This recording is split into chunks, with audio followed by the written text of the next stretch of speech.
I think that a lot of women have been conditioned because of fear mongering on social media to be terrified of this transitionary phase from, fertility, your fertile years into menopause. And I think there's a lot of misconception out there around this, like being this really hard, really scary, really uncomfortable transition because of a lot of symptoms. And yes, there are symptoms that do crop up, even though like you're not in the menopausal state yet, if you are not controlling some of the lifestyle factors that you need to be controlling. The more your cortisol is rising because you're chronically stressed, the more your blood sugar is imbalanced because you're eating a poor diet, the more likely you are to feel these uncomfortable, unnecessary, to some degree, perimenopausal symptoms. Hi, I'm Kelley Namiro. Welcome to the Balancing Chaos podcast, a lifestyle podcast where we'll talk about wellness, motherhood, and some really exciting things in between. My goal is to help you develop a lifestyle that promotes health, wholeness, and success. Through my conversations with our experts and guests, I hope to inspire you to live a beautiful, full, and joyful life as you navigate balancing the chaos. Hello, good morning. I am so excited to be back with you guys for another solo episode. We got a bunch of really great questions this week. And let me just tell you, it is 8:30 a.m. here. This is the earliest podcast I have ever recorded, and I am feeling jazzed about it. I feel like I have so much energy and I'm so excited. Not that I'm not always excited to be here. I think I'm going to record all of my episodes here because the mental clarity is on point, and I'm going to try to get through as much as I can today. So the most common question we got this week, I think because we were just in Cabo and I was sharing with you guys that, like, the second we got there, we had sleep issues because not me personally, but my kids, which then led into me having sleep issues. And that's because kids really, they like routine. They thrive on consistency. They like having this like stable foundation. And when you switch that up on them, it's going to impact how they get to sleep, how they fall asleep, whether or not they stay asleep. And we definitely dealt with that while we were on vacation. Now, that being said, the second we got home and they were back in their routine, both of my kids went right to bed. We had these like 15-minute bedtime routines because of my dear friend who is actually going to be on the show next week, and sleep trainer Chrissy Lawler, who has taught me how to sleep train my kids. And so we have these 15-minute bedtime routines. They get a couple of books, they brush their teeth, they go to the potty, and then they fall asleep on their own, and they stay asleep and they stay in their beds until usually around 8 a.m. Right now, because it's summertime, we let them stay up until like 8:30 p.m. and they're sleeping about 12 hours, which is incredible. And it is such a gift. And so many of you guys wrote in and asked me, how do you get your kids to sleep? And I will tell you, it has not always been like this for me. And I really, really recommend that you go next week and listen to that episode that I was just talking about that I just recorded with Chrissy, because she has all of the tips and tricks, but it wasn't always like that for me. I was very resistant to sleep training Enzo. He was a very difficult sleeper. When I first had my son West, who's my oldest, he would sleep start through the night starting at like 4 months old. It was so easy. And I'm like, oh, I could have a million babies if they're all like this. And then Enzo came along and he was not a good sleeper. And he was probably 10 or 11 months by the time that I finally started hiring a night nurse for one night a week. So she would come on Sunday nights because I needed at least one night of sleep to get through the week. And then I was like, well, this isn't a sustainable solution either. I need my kid to be able to sleep through the night, as he grows into toddlerhood, et cetera, et cetera. So that was when I hired Chrissy. And one of the first things that Chrissy said to me was, you probably are feeling a lot of guilt around, leaving him in his room alone. or leaving him when he's upset. But the reality is that if you're spending 2 hours in his room trying to put him to bed, he's frustrated because he was like kicking me and hitting me. And like, I'm frustrated and I'm like, shh, Enzo, go to sleep, go to sleep, go to sleep. We're both frustrated. She's like, that's not quality time together. She's like, so you can give him more quality time during the day, but time that you're both frustrated isn't serving either of you. And the reality is that also as an adult and as a child, sleep is not like something that is a nice to have. It's a must have for our mental health, for our energy, for our ability to focus and concentrate, for our metabolic health, for our immune function. Sleep is a necessity. And even though I preach that to my clients all day long, she reminded me of that. And so now I recognize that him learning how to sleep on his own was just like learning any other skill. It was like learning how to walk, learning how to crawl, learning how to talk. As for adults, like learning a new skill for us as well is uncomfortable. Learning any new skill is uncomfortable. So learning how to sleep on your own is going to be uncomfortable. That being said, he did it in a matter of like 3 days. And now it's the most comfortable thing that both of us have because I sleep, he sleeps, we spend quality time during the day together, and it's wonderful. And so in next week's episode, Chrissy will walk you guys through like all of the strategies, the tools, the advice that she gave me to get Enzo to sleep on his own. I went from having a blow up air mattress in his room to him literally like, I put him in his crib and he says, night, night, mommy. And he puts himself to bed. So she's going to give you all those strategies and tips, no matter what age your baby is, whether it's the 0 to 4 month phase, the 4 to 24 month phase, or beyond, because I've even had issues with West, later on in life where he wants to get out of his bed in the middle of the night. And this episode really encompasses all of that. And so tune in next week for more strategies. But if you're frustrated, remind yourself that like that was the thing that she said to me that really made it click. Remind yourself that like this isn't quality beneficial time for either of you. This is, and like you wanting your child to learn a new skill in terms of like how to sleep is not making you a bad mom. It's not making you a less than mom. You're actually doing something to benefit them by getting them the sleep that they need for the sake of their health. So I like to think of it that way. So that's all coming next week, but just some mindset shifts to kind of get the wheels turning before you listen in on that episode. One tool that we didn't talk about in the episode with Chrissy that's coming out next week is around, this is so silly and it's so small, but is around the Tony box. The Tony box has been a lifesaver for us. And it's this little box that actually one of my clients years ago got me for West.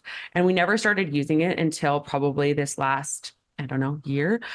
And it is this little box and you like have to buy the characters separately. So you can buy Frozen, you can buy, Thomas the Tank, you can buy Aladdin. Like those are some of my kids' favorites, Peppa Pig, Paw Patrol. And you put the little character on top of the box. And when mommy leaves or daddy leaves after story time, this little box tells you a story until you fall asleep. And I know that like for me, I like my mind to have something to focus on, whether I'm reading a book or listening to an audiobook before I fall asleep. So I only can imagine that that's why this is such a nice solution and it works so well for my kids too. So a Tony box, if you are struggling, is a really great solution, but listen in for more tips with Chrissy. Hi, I'm Kelley Namiro, your host, certified holistic hormone coach, and Pilates instructor for the WBK method. You can consider me your guide in helping you curate the very best version of yourself from the inside out. feeling physically better by optimizing your hormones, to feeling mentally and emotionally better by creating a more deep and grounded connection with yourself. I get questions all the time in my DMs about things like, what supplements should I be taking for my menopause symptoms? Or is it normal that I'm always exhausted? My doctor said that's what happens as I get older. Or maybe I gained 20 pounds in the last couple of years and I have no idea how to lose it. And even I'm chronically bloated and I've tried every elimination diet. Please help. But here's the thing. There are no quick fixes out there. Until you know the root cause of what's going on in your body and you use precision supplementation, a targeted diet, and mindset and lifestyle changes that are specific to your unique circumstances and lab values, you're never going to be able to heal. Throwing just random supplements that make all these promises or a restrictive diet at a weight issue is never going to work because it's not focused on what's going on internally with you. And often we can make the problem worse when we do these things. And that's why I've created the WBK Lab Review Package. In this package, you'll receive lab kits and a custom lab form based on your symptoms and health history. Once you've completed the saliva kit for your adrenals, the stool kit for your gut health, and the blood tests for your hormones and other health markers, we'll sit down together and create a customized plan that will help you balance your hormones in a holistic way so that you can lose weight, have more energy, maintain a balanced mood, and achieve the results that you've been wanting. This year, it is time to get the results that you've been dreaming of because you're targeting your unique system. If you're ready to experience more energy, comfort, confidence in your body, and relief from those nagging symptoms that have been bringing you down, I would love to support you in doing just that. This program includes a one-on-one call between you and me, all of the labs needed to create your customized protocol, and a PDF with your unique plan that you'll be following going forward so that you can take your time in implementing your new diet, supplements, and lifestyle changes. To learn more about this, head to the link in the show notes or go to wellnessbykelley.com to learn more about the WBK Lab Review. So I'm going to go back to our questions. We also had Nina P write in and ask about perimenopause, which I did a lot of chatter last week about bioidentical hormone replacement therapy. And so she asked a little bit about that. And I would say go back to that episode and listen in there to listen about the pros and cons, risks and benefits, difference between hormone replacement therapy versus bioidentical hormone replacement therapy, because that's all in last week's episode. Now, part of her question is like, I'm terrified of this phase. Where do I start? What are the first signs? And how do I prepare for that? And so what I will say about this is that I think that a lot of women have been conditioned because of fear mongering on social media to be terrified of this transitionary phase from, fertility, your fertile years into menopause. And I think there's a lot of misconception out there around this, like being this really hard, really scary, really uncomfortable transition because of a lot of symptoms. And yes, there are symptoms that do crop up, even though like you're not in the menopausal state yet, if you are not controlling some of the lifestyle factors that you need to be controlling. The more your cortisol is rising because you're chronically stressed, the more your blood sugar is imbalanced because you're eating a poor diet, the more likely you are to feel these uncomfortable, unnecessary, to some degree, perimenopausal symptoms. So yes, there is going to be a natural shift in your estrogen and progesterone. First, progesterone starts to decline, then estrogen starts to decline, cortisol starts to rise. Some women experience thyroid changes. But again, the more you control your lifestyle factors, the less intense these symptoms will be. So for a lot of women, what are some of the perimenopausal symptoms that people might feel? In that 10 years leading up to menopause, so for the average woman, menopause occurs around age 51. So if you think 10 years back, that could start around 41, that transitionary phase that starts to happen. Again, for the average women, this can happen a little earlier, meaning your late 30s, or a little later, meaning your mid 40s, depending on your genetics and your lifestyle. So Depending on the intensity of the shift in your hormones, you might feel hot flashes, infrequent or more absent periods, or maybe more frequent and shorter cycle periods. So your periods become closer together. For a lot of women, along comes the weight gain because of estrogen dominance and higher cortisol. Hair loss because you are slowly starting to have this estrogen decline. Mood swings, insomnia, and anxiety come from that lower level of progesterone. Changes in your hair texture, low libido, headaches. So many of these different symptoms can come along with these hormonal shifts. But again, the more you support your lifestyle, I can't say this enough, the less likely you are to feel these symptoms be so intense, right? And there are so many supplements that you can take and foods that you can eat to support your hormones during this time. So what actually happens during perimenopause? As we age, our ovaries stop regulating hormones. As we age, our ovaries stop regulating things regularly, I should say. We stop ovulating regularly, and our hormone levels start to decline. Because our ovaries don't just flip like a switch, that slowdown can present with a gradual onset of symptoms. So you can still get pregnant during perimenopause.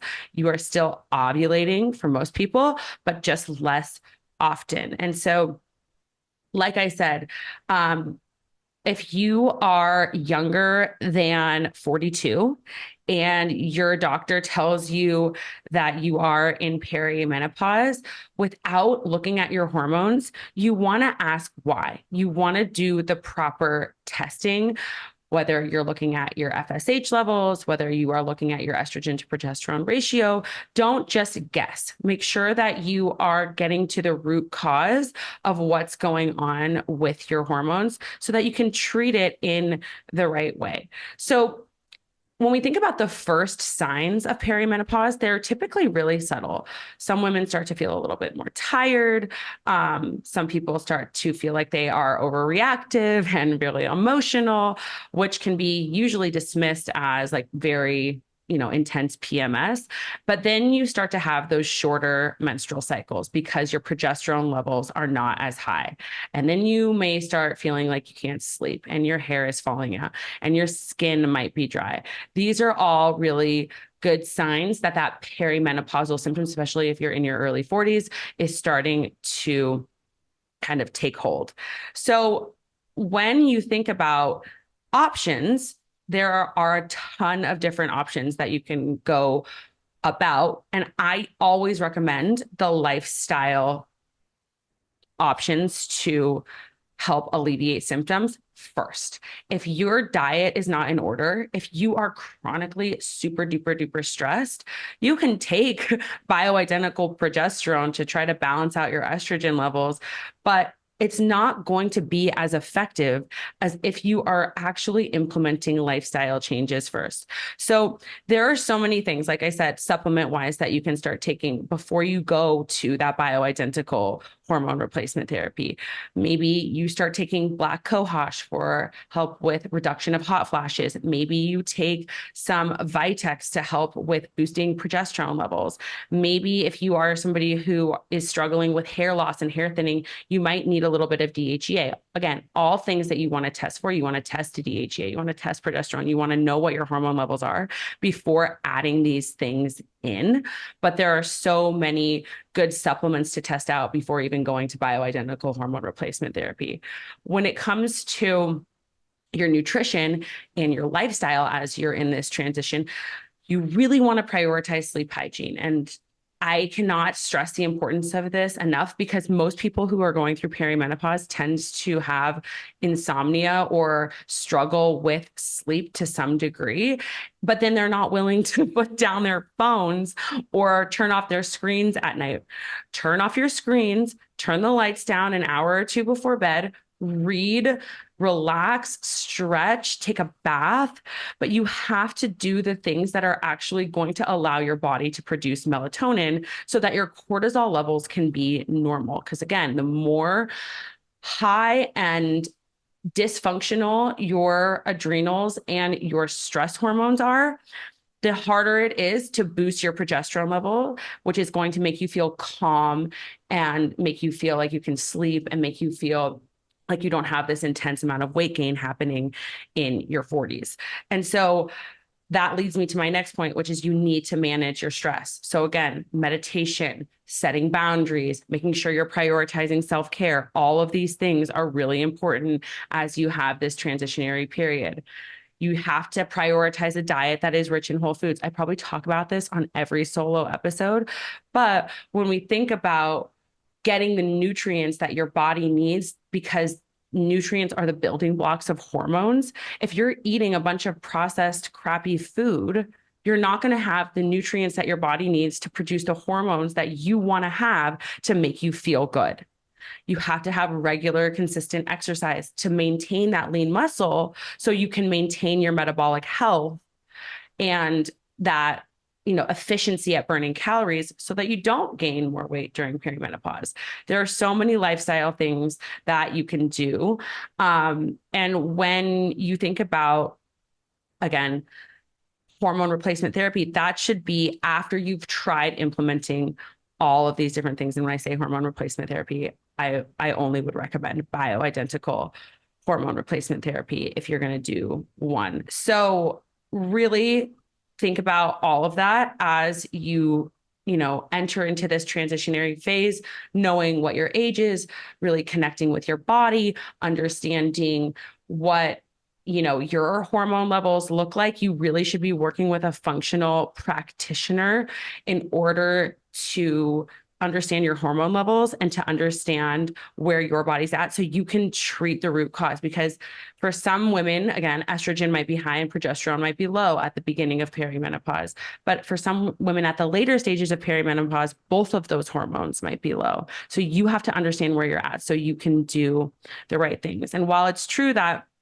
so many of the symptoms and struggles of perimenopausal women seem like a completely miserable time, it's really possible to start to minimize the impact and the drop of the hormones that, like, the impact that has on your body. So really, you want to be mindful of supporting your adrenals. You want to be mindful of minimizing inflammation. You want to ensure that your diet and exercise regimen is totally on point. And there is so much that you can have control over when you are in those years leading up to menopause, so that things go well for you. So I hope that was helpful. The next question that we got was advice on how to curb sweet cravings. So when you think about sweet cravings, and I just did a really good YouTube that I'll link in the show notes about any sort of cravings that you guys can go and refer back to, because it has a lot of good information in there. But what I will say about this is that cravings are your body trying to tell you something. And it's typically trying to sell you something deeper than just go grab a Snickers bar. Or if you're craving, fatty fried foods, go grab some French fries. Like, that's not what your body is trying to tell you, because those things are processed. They didn't exist as humans first started to evolve. And so all of those diet culture influencers out there and big food telling you, if your body's telling you, like, you should have, a big bowl of cereal first thing in the morning, then that's what you should have. Like, no, that's not what you should have. Typically, when you're craving sugar, your body is trying to tell you that you need more fuel, whether that is to deal with and cope with and manage a bunch of stress that you're dealing with, or because you are under eating and restricting food, or because you are not getting enough sleep. Your body is asking for a quick hit of energy. There is some sort of issue going on with blood sugar regulation. So maybe you need some assistance with blood sugar balance. So you need a supplement like that has chromium and magnesium and zinc in it that might be helpful for you to help you stabilize your blood sugar. Maybe you need to cope with and manage stress better. Maybe you need more fuel and you need to be regulating your blood sugar more consistently with protein, fat, and fiber versus the sugar. But your body craving sugar is not just your body telling you that it needs like refined sugar or Fruit Loops or a Snickers bar or a caramel frappuccino. Like that's not what your body's asking for. It's asking for you to dig a little deeper and understand what's going on with the cravings. And so when you have a craving for sugar, I just want to like explain this a little bit more deeply. Your body basically has this insulin spike, right? And then a blood sugar dip that comes on the heels of eating sugar. And your hormones like start to throw this defense system all over the place.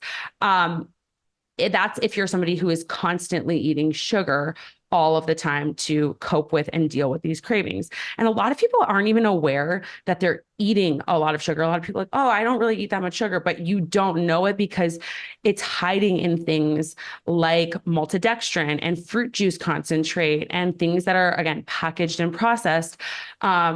High fructose corn syrup. There's so many different areas where there's sugar. So you want to be sure make sure you're really reading the labels and you are understanding what certain foods are if you don't already know what they mean when you're reading the label. So doing a little bit of research on your end. And if you are somebody who is like, I'm making better food choices and I'm still dealing with these cravings, I think that there are a few things that you can do. One is, again, if you are somebody who's dealing with sugar cravings, that oftentimes means that you need to reduce your stress. Sugar cravings are a result of low blood sugar, and cravings can come up even when you're not hungry. And when we turn to food for comfort, when we're stressed or upset, usually we're not looking for wild caught salmon or broccoli. Instead, we crave sugar. And ironically, sugar is actually going to stress your body out even more. It is going to look for that short-term energy to send, and then it's going to send your hormones into this spin cycle. And a few hours later, your blood sugar will plummet. And so if you actually want to reduce your cravings and you're experiencing them because of stress, you want to make sure that you are addressing that with things like yoga, meditation, deep breathing, whatever it is that helps you to relax. The other thing that I always recommend for clients who are trying to reduce sugar cravings, because maybe, again, their blood sugar is dysregulated, their adrenals are dysregulated, it's really hard to tell yourself no in the moment if you have a craving. And so how can you make a more lateral shift? How can you make a healthier choice, but still get something that is going to actually honor the way that you're feeling? So what do I mean by that? Like if you're craving chocolate, can you get a chocolate that's sweetened with monk fruit or stevia so it doesn't have a glycemic impact? If you are craving, something that's a little sweet, can you or sour, can you do like smart sweets, like their little peach rings or something? Like there are so many different alternatives that are sweetened with non-glycemic and also non-chemical. So it's not like aspartame or something that's going to totally mess with your gut, sweeteners, so that you're making this lateral shift to the side and you're still honoring the craving. You're giving your body what it's asking for. You're tricking your brain and you're getting creative, because any food can become this lateral shift. If you're craving mashed potatoes, can you put cauliflower and a little bit of grass-fed butter in a blender and make quote unquote mashed potatoes? There's so many different options. If you're having intense sugar cravings, you really want to make sure that you are getting a good sleep cycle in every single night, 7 to 9 hours. It is no coincidence that you are craving sugar after a crappy night of sleep, because your leptin and ghrelin, your hunger and fullness hormones, are off after you have bad sleep. And so if you have consistent poor sleep, yes, you're going to crave sugar all of the time. Beyond just needing caffeine, when you don't have enough sleep, it knocks so many different hormones, including insulin and blood sugar, like I said, leptin and ghrelin, out of whack. And it makes you more hungry. It makes you have more cravings. It makes you overeat. And so really, getting your body into a state where you have good sleep hygiene. I've said this multiple times on this episode, you're putting the phone away before bed. You're putting blackout shades on. You are unwinding. You are turning the TV off. You are not having any noise around you when you go to bed. So really getting a good sleep hygiene and getting into a ritual before sleep. The next thing that I will say to you is like, you really don't want to, if you're somebody who's eating sugar all day long right now, you don't want to eliminate it all at once. Completely cutting out sugar all at once really guarantees that you're going to go into withdrawal, because it's like any addiction, right? So instead, you really want to taper and transition nice and slowly from high to medium to low sugar foods. And it's this process that's going to set you up for way more success than trying to go cold turkey. I remember when I lived in New York and I had candida and I had the worst, most intense sugar cravings. And so I tried to go on these diets that were no sugar diets to get rid of the candida. But my body was so used to eating it that like there were multiple times where I ended up at this cupcake shop around the corner from my house, downing like 3 cupcakes because the intensity of the cravings got so bad. And I went into withdrawal where I would feel really tired and lethargic and irritable because I didn't have sugar. And so you really want to taper it nice and slowly. So that you can help to eliminate those cravings and retain your taste buds, enjoying like sweet foods that are naturally sweet once you've tapered things off. And then the last thing is like, I talk about this all the time, but the best way to stabilize your blood sugar is with protein and fiber. One of the best ways to calm these sugar cravings is by eating more protein. Protein is really great to fill you up. It's that macronutrient that keeps you really satisfied, and it can decrease sugar cravings too. It basically puts the brakes on the reward system in your brain, the chemicals that make you feel good and motivate you to get more food, even when you're not hungry. And when you're low in protein, those cravings take over and they are looking for a quick fix. So protein sources like grass-fed beef, pasture-raised eggs, wild-caught fish, those types of things are really helpful. And if you're vegan or vegetarian, beans, nuts, seeds, slow carbs like quinoa are great sources of protein. And so when you learn to stabilize your blood sugar, you can also have these low sugar type foods that you can pair with protein and fat, like fruit and, again, like other like different sources of natural sweeteners that are going to actually allow you to feel like you're getting that craving met once in a while. Or even I'd eat fruit every single day, but you're doing it in a way that stabilizes your blood sugar and that makes you feel really good, and that keeps your energy stable, and that doesn't cause you to gain weight. So I hope that those strategies were helpful. The last question that I'm going to be answering today is around morning sickness. So for me, I didn't really experience morning sickness with the boys. This question, let me see, is from Annie. This question is from Jules. Jules asked tips for morning sickness. I'm in the first trimester. So what I will say is I never really experienced morning sickness with the boys. And then I got pregnant this time with twins. And I think partially it was attributed to the fact that my HCG levels were so much higher in the first trimester because I carried both of them until about 10 weeks that I felt really sick. And so I get it. And the first thing that I will say to you is give yourself grace and compassion, because this is a season of life. It is not going to last forever.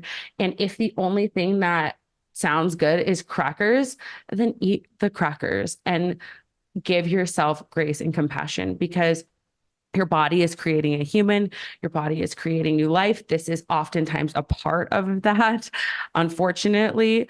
And so give yourself the compassion that you deserve.